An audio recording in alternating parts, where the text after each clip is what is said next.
Hi, my name is Didier. Welcome to the lab at La Maison du Whisky in Paris. Today we're with Vincent and Frédéric. Hello. Hello. From Encatada Armagnac, and we're going to talk about vintage Armagnac.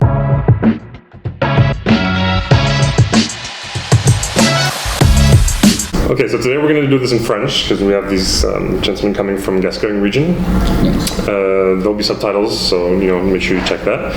Alors, on va parler de l'Encatada d'abord. Ok. Donc, déjà, vous êtes des embouteilleurs, c'est ça, d'Armagnac? Voilà, on est embouteilleur indépendant. Et l'Encatada s'est créé avec un groupe d'amis, en fait, passionnés d'Armagnac, qui avaient envie de faire revivre les petits domaines, en fait, et qui souhaitaient faire découvrir ça à une plus large gamme de personnes, nos copains, mais et après derrière tous les clients qu'on a pu avoir. D'accord, donc vous embouteillez des fûts que vous sélectionnez, c'est un vrai travail de sélection. C'est ça. Et vous embouteillez en gouttes de fût, couleur naturelle. C'est vraiment une sélection de barriques. En fait, on va chercher dans les domaines des barriques bien spéciales. Pourquoi cette barrique? Pas une logique forcément de millésime, de bois, de chai. On va chercher cette barrique parce qu'elle est différente au niveau du moment de la distillation, de l'élevage, de la place dans le chai. Ce qui nous plaît aussi, c'est avoir l'histoire du domaine, en fait. D'où vient la barrique, pourquoi. C'est aussi une histoire d'homme. Voilà, c'est ça. De viticulteurs, d'éleveurs, d'hommes, il y a de l'humain dans les bouteilles. On espère. En tout cas, la dégustation, on ressent. Donc vous avez par exemple un 20 ans, un 25 ans, mais en général vous êtes plutôt sur des millésimes. Tout à fait. Et donc aujourd'hui on va justement parler des Armagnac millésimés. Donc déjà pourquoi en Armagnac est-ce qu'on voit plus de millésimes que dans d'autres spiritueux par exemple? Et chaque maison ou producteur va s'attacher à garder les millésimes autant qu'il peut pour avoir un éventail de tous les millésimes. En fait.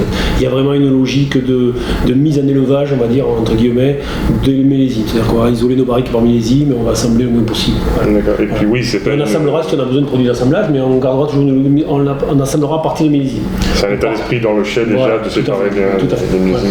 Après, c'est pas notre logique de sélection. La logique de sélection est plutôt dans les arômes, dans ce que va être le produit, que dans le millésime. Alors forcément, avec le rachat des différents domaines qu'on a eu, on couvre une large gamme de millésimes, mais on les a pas tous. Là déjà, par exemple, on a un 96 et un 85.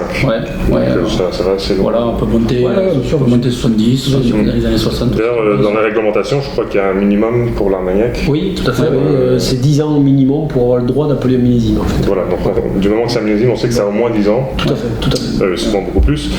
Avec d'ailleurs l'année de récolte. C'est l'année de récolte. C'est l'année de récolte du raisin. En fait. La distillation a lieu d'octobre à mars, donc il peut être distillé l'année de récolte, on peut distiller le début d'année suivante jusqu'à mars, mais c'est toujours l'année de récolte. Alors toujours par rapport au millésime, je pense qu'il y a beaucoup de gens qui se demandent est-ce qu'il y a des bons millésimes? Est-ce que c'est comme dans le vin où, on va dire 2010 c'était une excellente année et c'est bon à travers tous les domaines, ou est-ce que la distillation ça influence plus que la récolte? Il y a des bons millésimes, on sait qu'il y a des années qui sont un peu plus compliquées que d'autres, certes, voilà.